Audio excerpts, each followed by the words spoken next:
ಕನ್ನಡಿಗರಿಗೆ ನಮಸ್ಕಾರ. ನೀವು ನೋಡ್ತಾ ಇದ್ದೀರಿ ಬಿಬಿ ನ್ಯೂಸ್ ಕನ್ನಡ. ನಾನು ಅಕ್ಷತಾ ಕುಲಕರ್ಣಿ.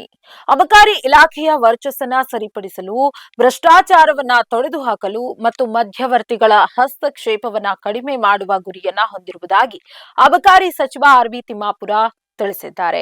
ತಮ್ಮ ಮೇಲಿನ ಭ್ರಷ್ಟಾಚಾರದ ಆರೋಪಗಳನ್ನ ರಾಜಕೀಯ ಪ್ರೇರಿತ 158 ಅಧಿಕಾರಿಗಳು ಪ್ರಸ್ತುತ ವಿವಿಧ ಅಕ್ರಮಗಳಿಗಾಗಿ ಶಿಸ್ತಿನ ವಿಚಾರಣೆಯನ್ನ ಎದುರಿಸ್ತಾ ಇದ್ದಾರೆ.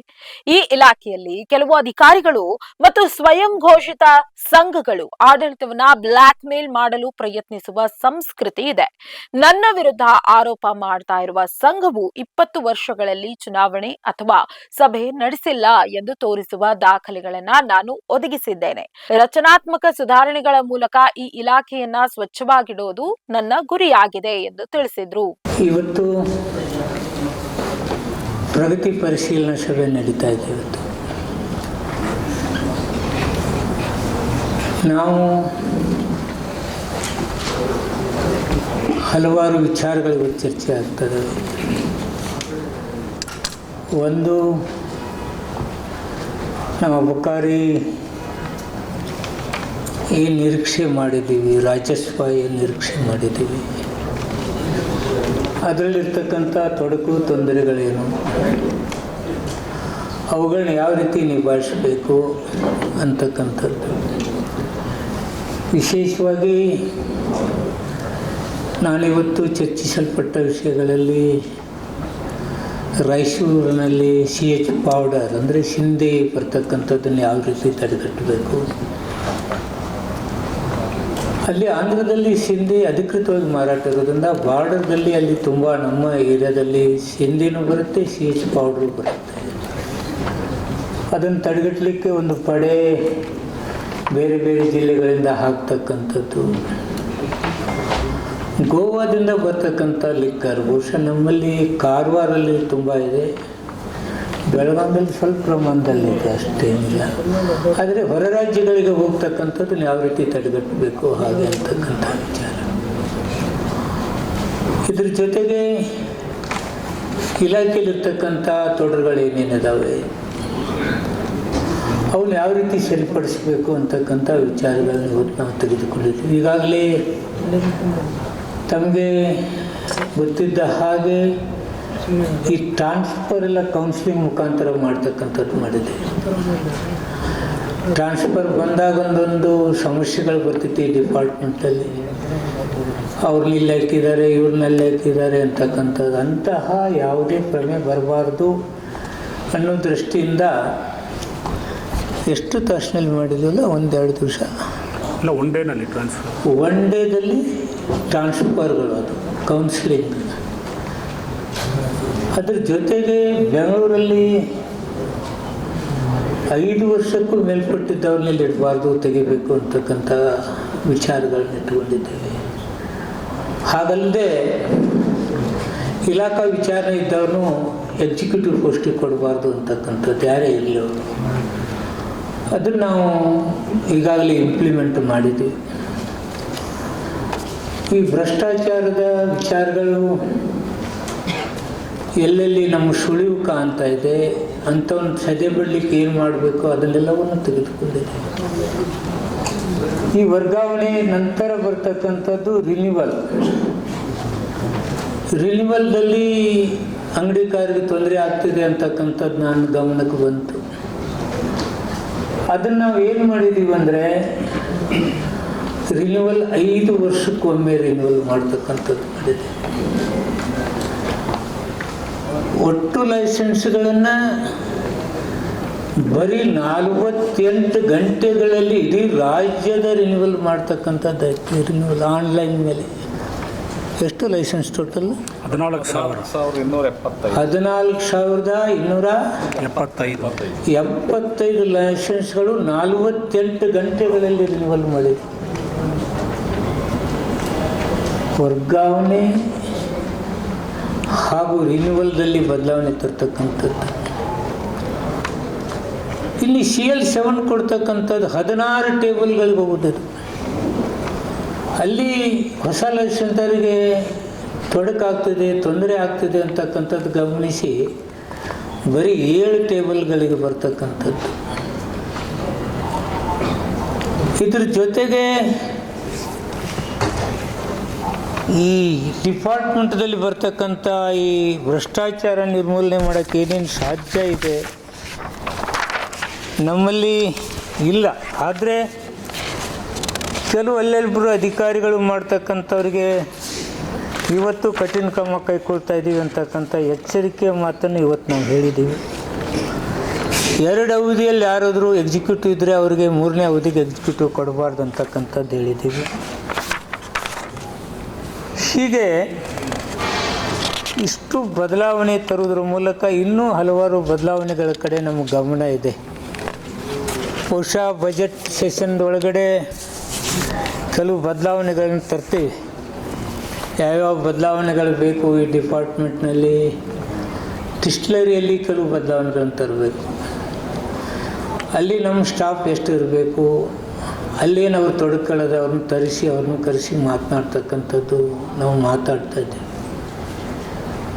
ಇನ್ನು ಇಲ್ಲಿ ಇಥನಾಲ್ ಹೋಗ್ತಕ್ಕಂಥದ್ದು, ಇಥನಾಲ್ ಹೋಗಲಿಕ್ಕೆ ಕೆಲವು ತೊಂದರೆಗಳಿದ್ದಾವೆ. ಇದು ಇಂಡಸ್ಟ್ರಿಯಲ್ ಹಾಗೂ ಡೊಮೆಸ್ಟಿಕ್ ಇಥನಾಲ್ ಹೋಗ್ತಾಯಿದೆ. ಅದನ್ನು ಕೆಲವು ಕಡೆ ಮಿಸ್ಯೂಸ್ ಆಗ್ತಕ್ಕಂಥದ್ದನ್ನ ಅಲ್ಲೆಲ್ಲಿ ಕೇಳಿದ್ದೀವಿ, ಅದನ್ನು ಸರಿ ಮಾಡ್ತಕ್ಕಂಥದ್ದು ಮಾಡ್ತಾಯಿದ್ದೀವಿ. ಈಗ ನಾವು ನಿರೀಕ್ಷೆ 40,000 ಕೋಟಿ ಅಂದಾಜು ನಾವು ಮಾಡಿದ್ದೀವಿ. ಇಲ್ಲಿವರೆಗೆ 33,000 ಕೋಟಿ 700 ಕೋಟಿ ಇವತ್ತು ಆ ನಿರೀಕ್ಷೆಗೆ ಇವತ್ತು ನಾವು ಮುಟ್ತಕ್ಕಂಥದ್ದಾಗಿದೆ. ನಮ್ಮ ನಿರೀಕ್ಷೆ 43,000 ಕೋಟಿ ಆಗ್ತಿದೆ ಅಂತೇಳಿತ್ತು. 40,000 ಕೋಟಿ ಅಂತೂ ಹಾಗೆ ಆಗ್ತಿದೆ ಅಂತಕ್ಕಂಥ ಭರವಸೆ ನಮ್ಮಲ್ಲಿ ಇದೆ. ಅಧಿಕಾರಿಗಳಿಗೆ ಈ ಡ್ರಗ್ಸ್ ಹಾವಳಿ ಏನೇನು ತಡೆಗಟ್ಟಲಿಕ್ಕೆ ಸಾಧ್ಯ ಇದೆ ಅದನ್ನು ತಡೆಗಟ್ಟಬೇಕಂತೇಳಿ ಹೇಳಿದ್ದೀವಿ. ಹಾಗೂ ಈ ಕೆಲವು ಕೇಸ್ಗಳು ಅಂಗಡಿಗಳಲ್ಲಿ ಮಾಡ್ತಕ್ಕಂಥದ್ದು, ಹೊರಗಡೆ ಕುಡಿತಕ್ಕಂಥ ಇಂಥವು ಕೆಲವು ನಾವು ಕೇಸ್ಗಳನ್ನು ಮಾಡಿದ್ದೀವಿ. ಒಟ್ಟು ಯಾವ ಕೇಸ್ಗಳು ನಡೆದೀವಿ ಹೇಳಿ ನಾಗರಾಜಪುರ ಎಲ್ಲ ಸಹಜವಾಗಿ ನಿರೀಕ್ಷೆ ಮಾಡ್ತೀವಲ್ಲ, ಈ ವರ್ಷ ಎಷ್ಟಾಗ್ಬೋದು, ಈ ವರ್ಷ ಎಷ್ಟಾಗ್ಬೋದು. 40,000 ಕೋಟಿ ಕರೆಕ್ಟಾಗಿ ಬರುತ್ತೆ. ಬಜೆಟ್ನಲ್ಲಿ ಹೇಳ್ತಕ್ಕಂಥದ್ದು 40,000 ಕೋಟಿ. ಅದ್ರ ಹೆಚ್ಚಿಗೆ ಬಂದರೆ ಒಳ್ಳೆಯದು. ಹೇಳಿದ್ನಲ್ಲ 34,000 ಇವತ್ತಿನ ಡೇಟ್ಗೆ 34,700 ಇಲ್ಲ ಜನವರಿ ಅಂತ 34,735.18 ಕೋಟಿ ಇವತ್ತಿನ ಡೇಟ್. 34,735.18 crore. ಇವತ್ತಿನ ಡೇಟ್ಗೆ ಜನವರಿ ಅಂತ್ಯಕ್ಕೆ 33,000 ಕೋಟಿ ಆಗಿರೋ ಜನವರಿ ಅಂತ್ಯಕ್ಕೆ. ಇವತ್ತಿನ ಡೇಟ್ಗೆ ಯಾವ ಜೊತೆ ಡೇಟ್ ಹೇಳಿದ್ದು ಒಂದು ಹೇಳಿದೆ, ಜನವರಿ ಅಂತ್ಯ ಒಂದು ಹೇಳಿದೆ.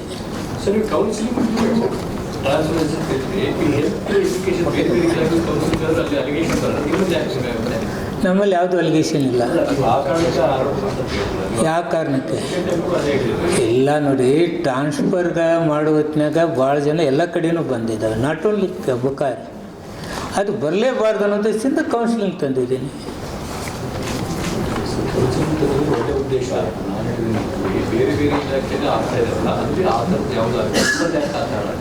ಇಲ್ಲ ಇದು ನೋಡಿ, ಎಲ್ಲ ನೌಕರಿ ನೀವು ಬರ್ದಿರಪ್ಪ ಪೇಪರ್ದಲ್ಲಿ ಎಷ್ಟೋ ಜನ ಬೇರೆ ಬೇರೆ ಇಲಾಖೆದು ಬರ್ದಿಲ್ಲ, ವರ್ಗಾವಣೆಯಲ್ಲಿ ಹಂಗಾಗಿದೆ ಹಿಂಗಾಗಿದೆ ಅಂತೇಳಿ ಬರ್ದಿದ್ದೀರಿ. ನನ್ನ ಇಲಾಖೆಯಲ್ಲಿ ಅದು ಬರಬಾರ್ದು ಅಂತೇಳಿ ತೆಗೆದು ಹಾಕಿದ್ದೀನಿ. ಸರ್, ನಿಮ್ಮ ಗಮನಕ್ಕೆ ಎಷ್ಟು ಭ್ರಷ್ಟಾಚಾರದ ಪ್ರಕರಣ ಅಧಿಕಾರಿಗಳ ವಿರುದ್ಧ ಗಮನಕ್ಕೆ ಬಂದಿದೆ? ಎಷ್ಟು ಜನರ ಮೇಲೆ ಕ್ರಮ ಕೈಗೊಂಡಿದೆ ಇಲ್ಲಿ ತನಕ? ಎಷ್ಟು ಅಧಿಕಾರಿಗಳ ಮೇಲೆ ಏನೇನು ಕೇಸ್ಗಳದಾವೆ ಹೇಳಪ್ಪ ಸುರೇಶ? 158 ಅಧಿಕಾರಿಗಳ ಮೇಲೆ ಶಿಸ್ತು ಪ್ರಕರಣಗಳು. ಮೇಜರಾಗಿ ಯಾವ ವಿಚಾರದಲ್ಲಿ ಅವರು 158 ಬೇಕಾದ್ರೆ ಒಂದು ಕಾಫಿ ಕೊಡ್ತೀನಿ. ಮೇಜರಾಗಿ ನಿಮ್ಮ ಗಮನಕ್ಕೆ ಬಂದಂಥ ಸಂದರ್ಭದಲ್ಲಿ ಯಾವ ವಿಚಾರಕ್ಕೆ ಸಂಬಂಧಪಟ್ಟಂತೆ ಅವರು ಕೈ ಹಾಕಿದ್ರು, ಅವ್ರ ವಿರುದ್ಧ ಶಿಸ್ತು ಕ್ರಮ ಆಗಿದೆ. ನೋಡಿ, ಲೋಕಾಯುಕ್ತ ಕೇಸಲ್ಲಿ ಈಗ ಇಬ್ಬರು ಇದ್ದಾರೆ, 3 ಜನ ಅಲ್ಲ, ಟೋಟಲ್ ಈಗ ಮೊನ್ನೆ ಆದದ್ದು ಟೋಟಲ್ 54 ಲೋಕಾಯುಕ್ತ ಪ್ರಕರಣಗಳು. ಮತ್ತೆ ಹೇಳಪ್ಪ ಅವ್ರದ್ದು ಮೀಡಿಯಾಕ್ಕೆ ಹೇಳ್ತಾನಮ್ಮ. ನನ್ನ ನೀನಾರು ಹೇಳಿ, ನನಗೇನಾಗುತ್ತೆ ಅದರಲ್ಲಿ ಏನು ಇದ್ದದ್ದು ಹೇಳಿ, ಹೊರಕು ನಮ್ಮ ಡಿಪಾರ್ಟ್ಮೆಂಟ್ ಎಲ್ಲಿ ಇದ್ದದ್ದು ಹೇಳು. 85 ಇಲಾಖಾ ಹಂತದಲ್ಲಿ ಪ್ರಕರಣಗಳು ದಾಖಲಾಗಿವೆ ಇಲಾಖಾ ವಿಚಾರಣೆಗೆ. ಹಾಗೆ ಸರ್ಕಾರದ ಹಂತದಲ್ಲಿ 19 ಪ್ರಕರಣಗಳು, ಲೋಕಾಯುಕ್ತ ಹಂತದಲ್ಲಿ 54 ಪ್ರಕರಣ, ಒಟ್ಟು 158 ಪ್ರಕರಣಗಳು. ವಿವಿಧ ರೀತಿಯ ಅಧಿಕಾರಿಗಳ ಲೋಪದೋಷಗಳ ಮೇಲೆ ಅವರು ಇಲಾಖಾ ವಿಚಾರಣೆ ಫೇಸ್ ಮಾಡ್ತಾರೆ. ಸರ್, ಯಾವ ಸ್ವರೂಪದ ಆರೋಪಗಳು ಸರ್? ಪ್ರಕರಣಗಳು ಯಾವ ಸ್ವರೂಪದ ಪ್ರಕರಣಗಳು? ಅವು ಎಲ್ಲ ಡೀಟೇಲ್ ಕೊಡಬೇಕಾಗತ್ತೆ ನಿಮಗೆ. ಡೀಟೇಲ್ ಬೇಕಾದ್ರೆ ಬರೆದು ಕೊಡ್ತೀನಿ, ಒಂದು ಕಾಪಿ ಕೊಡ್ತೀನಿ ಬಿಡಿ. ಡೀಟೇಲ್ ಕೊಡೋಣ ಬಿಡಿ, ಏನು ಬೇಕು ಎಲ್ಲದನ್ನು. ನಿನಗೇನು ಸ್ವಲ್ಪ ಕೇಳಲ್ಲ ನಾನು ಸರಿ. ಯಾವುದು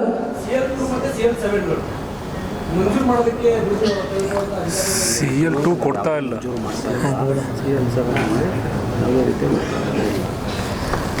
ಈಗ CL2 ಅಂತೂ ಕೊಡ್ತಾ ಇಲ್ಲ. CL7ದಲ್ಲಿ 16 ಟೇಬಲ್ಗೆ ಹೋಗೋದು 7 ಟೇಬಲ್ ತೊಗೊಂಡು ಬಂದಿದ್ದೀನಿ. 16ರಿಂದ 7 16 ಟೇಬಲ್ಗಳಿಗೆ ಹೋಗೋದನ್ನು 7 ಟೇಬಲ್ಗಳಿಗೆ ಹೋಗಿ ತಂದಿದ್ದೀನಿ. ನಾನು ಇಮಿಡಿಯೇಟ್ ಈ ಮಾರ್ಕೆಟ್ ವಿಷಯದಲ್ಲಿ ಹೇಳಬಾರ್ದು, ಆದರೂ ನೀವು ಕೇಳ್ತಾ ಇದ್ದೀರಿ. ಆನ್ಲೈನ್ ತಂದಿದ್ದೀನಿ, ಎಲ್ಲವೂ ಆನ್ಲೈನ್ದಲ್ಲಿದೆ. ಆಫೀಸ್ ಹೋಗೋ ಅವಶ್ಯಕತೆ ಇಲ್ಲ. ಆಫೀಸಿಗೆ ಯಾರು ಹೋಗೋ ಅವಶ್ಯಕತೆ ಇಲ್ಲ. ಆಫೀಸ್ಗೆ ಹೋಗಿ ಮಾಡಬೇಕಾದದ್ದೇನಿಲ್ಲ. ಆನ್ಲೈನ್ದಾಗ ಹೋಗಿ ಆರಾಮ ಕೂತ್ಕೊಂಡು ನಾವು ಅದಕ್ಕೂ ಟೈಮ್ ಹಾಕ್ಕೊಂಡಿದ್ದೀವಿ. ಯಾವಾಗ ಏನೇನು ಟೈಮ್ ಅಂತ ಹೇಳಪ್ಪ ನಾಗರಾಜಪ್ಪ. ಒಂದು ಆನ್ಲೈನ್ ಅರ್ಜಿ ಕೊಟ್ಟ ನಂತರ ಯಾರ್ಯಾರ ಹತ್ತಲ್ಲಿ ಎಷ್ಟು ದಿವಸ ಇರಬೇಕು ಟೇಬಲ್ಗಳು, ಯಾವ ಟೇಬಲ್ದಾಗ ಎಷ್ಟು ಇವ್ರಿಗೆಷ್ಟು? ಉಪಾಯುಕ್ತರಿಗೆ 5 ದಿವಸ. ಇವಾಗ ಉಪಾಯುಕ್ತರಿಂದ ನೇರವಾಗಿ ನಮ್ಮ ಕಚೇರಿಗೆ ಬರ್ತದೆ, ಜಿಲ್ಲಾಧಿಕಾರಿಗಳಿಗೆ ಹೋಗ್ತದೆ. ಜಿಲ್ಲಾಧಿಕಾರಿಗಳಿಗೆ 10 ದಿವಸ ನಿಗದಿ. ಅದರಿಂದ ನಮ್ಮ ಅಬಕಾರಿ ಆಯುಕ್ತರ ಕಚೇರಿಗೆ ಬರ್ತದೆ. ಅಬಕಾರಿ ಆಯುಕ್ತರ ಕಚೇರಿಗೆ 5 ದಿವಸ ನಿಗದಿಪಡಿಸಿದ್ದೀವಿ. ಅದರಲ್ಲಿ ಅಬಕಾರಿ ಉಪಾಯುಕ್ತರು 1 ದಿನ, ಜಂಟಿ ಆಯುಕ್ತರು 2 ದಿವಸ, 5 ದಿವಸ ಅಬಕಾರಿ ಆಯುಕ್ತರಿಗೆ 2 ದಿನ. ಅಬಕಾರಿ ಆಯುಕ್ತರಿಂದ ಪೂರ್ವಾನುಮತಿ ಆಗಿ ನೇರವಾಗಿ ಅಬಕಾರಿ ಆಯುಕ್ತರು ಸಂಬಂಧಪಟ್ಟ ಜಿಲ್ಲೆಗಳಿಗೆ ಹೋಗ್ತದೆ. ಸಂಬಂಧಪಟ್ಟ ಜಿಲ್ಲೆಯ ಅಬಕಾರಿ ಉಪ ಆಯುಕ್ತರು ಸನ್ನದು ಪತ್ರ ಸಿದ್ಧಪಡಿಸಿ ಜಿಲ್ಲಾಧಿಕಾರಿಗಳಿಗೆ ಸಬ್ಮಿಟ್ ಮಾಡ್ತಾರೆ. ರೆವಿನ್ಯೂ ಡಿ ಸಿ ಅವರು ಸನ್ನದನ್ನು ಮಂಜೂರು ಮಾಡ್ತಾರೆ. ಇದು ಪ್ರಕ್ರಿಯೆ. ಒಟ್ಟಾರೆ ಪ್ರಕ್ರಿಯೆ 35 ದಿವಸ ಇದೆ. ಅದನ್ನು ಈಗ ಹಂತಗಳು ಕಡಿಮೆ ಮಾಡಿದ್ಮೇಲೆ ಇನ್ನೂ ಕಡಿಮೆ ಆಗಿದೆ, 20 ದಿವಸಕ್ಕೆ ಬರ್ತದೆ. ಅದರಲ್ಲಿ ನಾವು ಸುಧಾರಣೆ ತಂದಿದ್ದೀವಿ.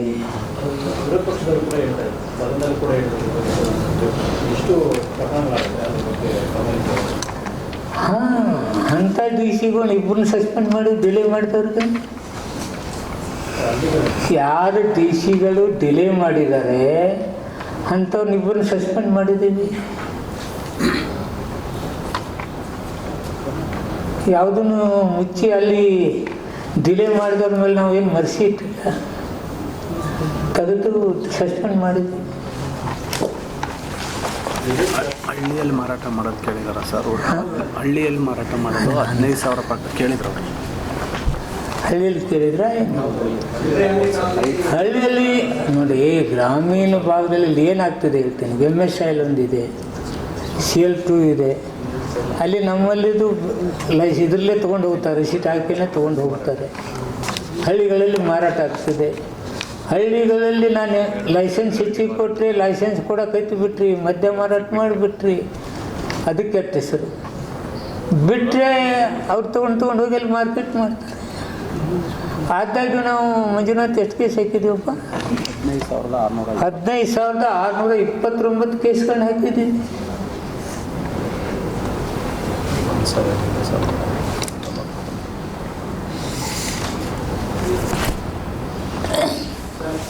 ನೀವು ಅಸೆಂಬ್ಲಿನಲ್ಲೇ ನೇರವಾಗಿ ಆರೋಪ ಮಾಡಿದ್ರಿ, ಯಾರು ನಿಮ್ಮ ರಾಜ್ಯ ಮದ್ಯ ಮಾರಾಟಗಾರರ ಸಂಘ ಅಂತ ಇದೆ, ಸಂಘ ಅಸ್ತಿತ್ವದಲ್ಲೇ ಇಲ್ಲ ಅಂತ ಸಂಘ ಆರೋಪ ಮಾಡಿದ್ದಾರೆ ಅಂತ.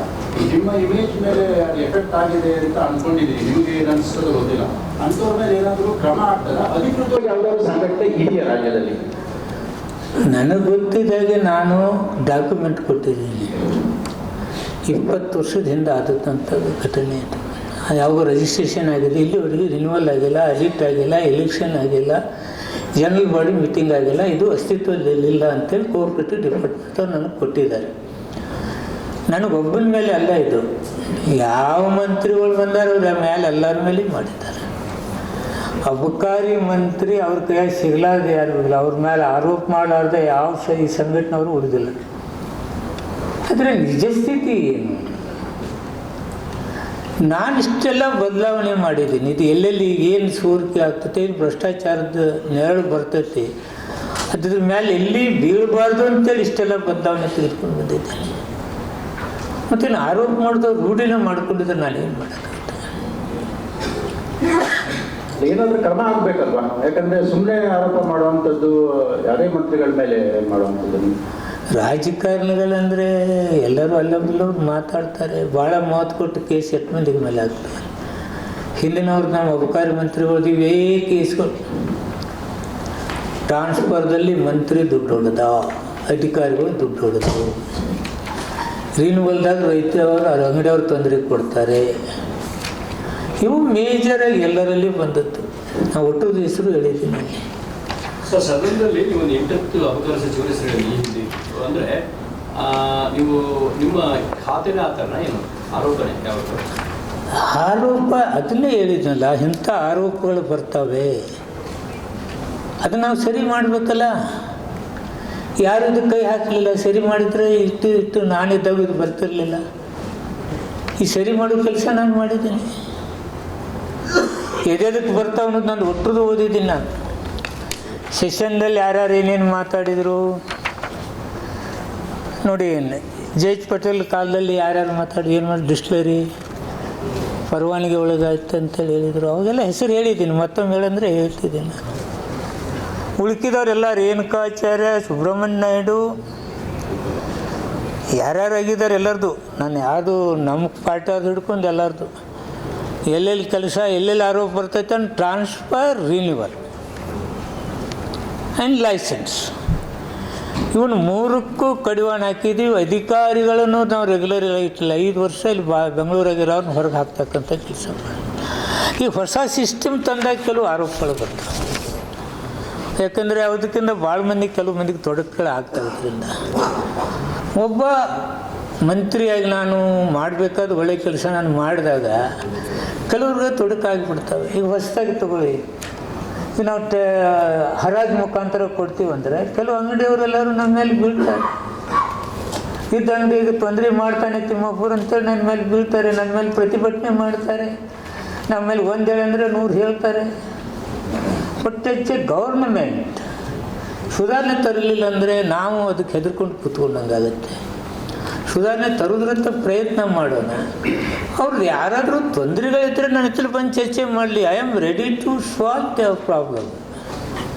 ನನಗೇನಾಗಬೇಕಾಗಿದೆ, ನಾನೊಬ್ಬ ಸರ್ಕಾರದಲ್ಲಿ ನಾನೊಬ್ಬ ಮಂತ್ರಿಯಾಗಿ ಯಾವ ಖಾತೆ ನಿಭಾಯಿಸ್ತೀನಿ ಅದನ್ನು ಸಮರ್ಥವಾಗಿ ನಿಭಾಯಿಸಬೇಕು. ಸರ್ಕಾರಕ್ಕೆ ಒಳ್ಳೆಯ ಹೆಸರು ಬರಬೇಕು, ಜನತೆಗೂ ಇದರಿಂದ ಕೆಟ್ಟ ಪರಿಣಾಮ ಬೀರಬಾರ್ದು ಅಂತಕ್ಕಂಥ ಭಾವನೆನೇ ನಂದು ವಿನಃ ಇದು ತೊಂದರೆ ಮಾಡೋದು. ಈಗ ನಾನು ನಿಮ್ಮನ್ನು ಕೇಳ್ತಿದ್ದೀನಿ, ಇಲ್ಲ ನಿಮ್ಮ ಡಿಪಾರ್ಟ್ಮೆಂಟ್ದಾಗ ಈಗ ಮಾಡಿ, ಹೀಗೆ ಮಾಡೋದ್ರಿಂದ ಸುಧಾರಣೆ ಆಗ್ತೈತೆ. ಯಾಕಂದ್ರೆ ನೀವು ಸಾರಿ ಎಲ್ಲ ಈ ಮಂತ್ರಿಗಳು ಹೋಗಿರ್ತೀರಿ, ಕೆಲವು ತಪ್ಪುಗಳನ್ನ ತಿಳ್ಕೊಂಡಿರ್ತೀರಿ, ನನ್ನ ಇಲಾಖೆ ತಿಳ್ಕೊಂಡಿರ್ತೀರಿ. ಇಂಥದ್ದು ಮಾಡೋದ್ರಿಂದ ಇನ್ನೂ ಎಫೆಕ್ಟಿವ್ ಆಗ್ತೈತೆ ಅಂತ ಹೇಳಿದ್ರೆ ನಾನು ನಿಮ್ಮ ಸಲಹೆಯನ್ನು ಸ್ವಾಗತ ಮಾಡ್ತೀನಿ, ಅನುಷ್ಠಾನ ಅವೆಲ್ಲ ಇರ್ತಾವಲ್ಲ ಭಯ್ಯ. ಅಧಿಕಾರಿಗಳು ಇರ್ತಾರೆ, ಮತ್ತೊಂದು ಇರ್ತಾರೆ, ಸ್ವಾರ್ಥಕ್ಕೆ ನಮ್ಮ ಹೆಸರು ಉಪಯೋಗ ಮಾಡ್ಕೊತಾರೆ. ಮತ್ತು ಮಂತ್ರಿ ಹೆಸರು ಹೇಳಿಲ್ಲ ಅಂದ್ರೆ ದುಡ್ಡು ಬರಬೇಕಲ್ಲ.